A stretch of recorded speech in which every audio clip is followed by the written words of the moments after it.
All right. Sorry about that, guys. I don't know what the technical difficulty was. I think it was just Craig's bad technology juju or whatever. But hey, I'm going to blame it on him this morning. I really had nothing to do with it, but whatever. It's true, but I don't know. There was some weird thing on my screen. Anyway, thanks for coming to our live. And Craig needs to like pep it up this morning. I don't know. I'm all like here and he's all like there. I don't know what's going on. Yeah, I don't know what I'm gonna do about that. I need to fire it up. I need to He turn does. Need to turn it up a little bit. All right. Well, thank you for tuning in to this great show, this debacle that we call the Nicole and Craig Show. Anyway, we've got 5 tips today for realtor parents, which I think are going to be great. We get 2 different perspectives. Nicole has younger children. I have older children. Yep. And that's it. Is it? That's it. Uh-huh. Yeah. I don't know. Oh, it's a Friday, guys, obviously. We rehearsed this a lot today. Did we? No. No, we didn't. Okay, number 5. Let's just go right into it. Should we dive right into it? Yeah, I think so. Let's go.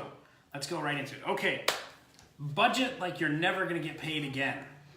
I think that this is really important because I think, especially if you're newer or you don't kind of have a savings, you're like, oh, I got my real estate check and now I'm just going to go buy every lead generation system I've seen, make all this marketing, get a billboard, all these things. And I think what you have to remember is you need to budget. Like, you aren't going to get another paycheck until you have at least 6 months security, I think, especially at this time of year. Yeah, 6 months, that'd be good. Yeah. Yeah, and remember too, you got to save money for taxes. Yeah. Maybe, you know what I did for this, Nicole? I set up, Nicole. You know what I did for this, Nicole? What did you do, Craig? Well, I'm so glad that you asked me. I set up a separate bank account where I would put money for taxes. So I might put 20% of every commission check I got into a separate bank account, and then I put some more into a retirement account and things like that, where I basically made it easy to save for the future and stuff like that. Yeah, and I think sometimes you can actually just automatically split that. I know I have Chase, and it will do automatic pulls from each account so that you aren't tempted to be like, well, I'll just save that next week. Yeah. Because as your own business owner, you have to remember that you are the one saving for your own retirement too, and I think people forget that. Definitely, definitely. Okay. Hi, everybody. Everybody's saying good morning. All right. Number 4. Ask for help. What do you mean by ask for help? I mean, ask for help. No, I don't know. Certain things you could do, like for me, for instance, I don't have a lot of time to, with my kids' schedule and my schedule and stuff like that. I can't have time to clean the house the way I would like it. Yeah. So I hired a company to clean my house for me. I think for me, a lot of it is groceries and extra errands, right? So a lot of times, I use Instacart or Shipt to watch Craig go down super low on his chair to get groceries shipped to the house. And you would be amazed, A, how much money you save because you're not just buying junk off the shelf, and B, how much time it saves. Like, I could order groceries now and they can be delivered when I get home tonight, and I can just make dinner. So it's really, really cool. Oh, that's a good idea. I didn't even think about that. I use Prime, Amazon Prime Now or whatever. They're not a sponsor, but I use them. But they deliver directly to my car in the parking lot of the office. I'll set the delivery time from 4 to 6, and then whenever my food gets there, then I go home. So it's that's kind of a good idea. Let's ask them for help. I like it. Yeah, for sure. All right, that's good. Any more help asking question tips? I don't think so. I think what Craig and I were talking about earlier, I'm a control freak. So it's sometimes hard for people with that personality to ask for help. And you just have to kind of humble yourself. I mean, you're going to need it doing this business by yourself. And let's say if you're newer and don't have the budget maybe to hire people for help and stuff like that, you might have friends or family that would be willing to help out and things like that. Mother-in-law. Yeah, if you need help with like Nicole will help. She'll go pick up dry cleaning for you, drop it off at your house and stuff like that. Nope. Nicole will detail your car for you if you give her a call. She will. So stuff like that. Okay. Insert picture of my car that is filled with trash. Don't ever do that, realtors, by the way. Anyway. All right, number 3. Let's move on to number 3. I did the hand signal thing that we can't talk about anymore. Ask for help stuff. Sorry. Okay. All right. No. Anyway. All right. Number 3. Be present. This one was kind of tough, But if you're at your kid's game or they're like a band thing or whatever, don't just sit there and be on your phone handling work stuff. You know, be present. Anything can wait an hour until the, you know, whatever school function's done.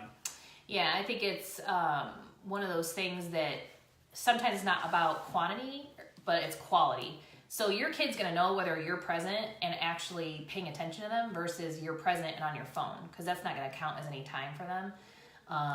And that's something that it's hard sometimes, you know, to put your phone down, but you either need to mute it, turn it off, whatever, for that hour or two that you have designated to the fam. Definitely. Yeah, I remember there was nothing worse than like if you were a kid, you're little league, you're getting ready to go up to bat and you look back and your parents, well, actually I grew up, there were no cell phones, but they're talking to the other parents in the stands and not paying attention to you. Yeah. Or if my dad was like doing a crossword puzzle while I'm getting ready to bat or something like that. But anyway, yeah. So anyway, I guess be present. I think that's a good tip. Plus, then you can give full attention to whatever that phone call is that you put off when you're done. Yeah. You know? Okay.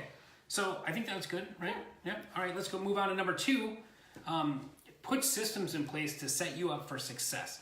I like to use my calendar. One example that I always do, and my kids were annoyed with this at first, and it was weird for me to ask because I'm asking my like 10-year-old and 12-year-old like, hey, listen, guys, if you want me to do something, you better email me, right? But I got tired of like, if you ever double booked time or you ever did anything like that and you feel bad, and if it's work and kids, usually I'd have to like, all right, listen, son, sorry, I got to go do this appointment real quick and I'll be right back. But when I started using my calendar and I realized that that was a way where I could not make a mistake, then it worked out good. And now my kids email me, it's no problem. They don't care. They email me and then I don't miss anything anymore. So that's fantastic. And I do, since I have smaller kids, my husband and I share my work calendar, and he knows that if something we actually have to do as a family needs to get done, it needs to go on my calendar, because then I will schedule accordingly around that. You know, because with the littles, they have play dates and all kinds of other field trips and everything else. And if it doesn't get put in the calendar, it's not even on my radar. So if you train yourself that way, almost like a time blocking system, that's really helpful in managing your stress, where you don't feel that huge disappointment like you're disappointing your family because you missed yet another family function, you know? Yeah, that's a good point. Yep. So Nicole said if you use your Google Calendar, you will not be stressed out ever again. So it's a good tip. That's not true, It's but hey, it's a good tip. it's helpful. Now let's give the people what they are here and waiting for, and that's our number one tip. Number one tip with being a realtor parent, I would say, is have a babysitter or a nanny or daycare. Have one of those options figured out, even if you don't need it. Kids are in school, but have like a couple babysitters lined up in case you have to do something, just to be on the safe side. The biggest thing is knowing your options. I think now my girls are 6. I have twin girls. And I know what their after school options are. I know what my local Y options are. I know that the friend or family member that I can call in a pinch, the neighbor maybe that could come and sit with the girls for an hour if I have to. You can never have enough babysitters or people to watch the kids, especially in an on-demand setting. So mother-in-law, mom, friend, family, whatever. The more you have, the better off you're going to be. That's a good point. Very good point.